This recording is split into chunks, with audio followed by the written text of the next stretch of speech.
To cook stovetop stuffing chicken is very easy and it only takes 5 minutes. Alright, so put your pan on high. Put 1.5 cups of water in there.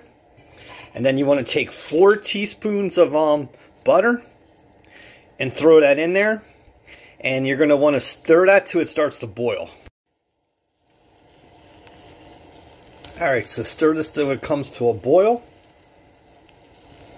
And then we'll add the mix. Alright, so that's to a boil. Put in your stuffing mix. And you're going to want to stir this. And then we'll turn it off and let it rest for 5 minutes. Alright, so take the stuffing off the stove, put it on a hot plate, put the cover on, and you're going to want this to sit for 5 minutes, and then we're done. Alright, YouTube, and after 5 minutes, you have perfect stovetop stuffing mix, chicken flavor, and you can't go wrong.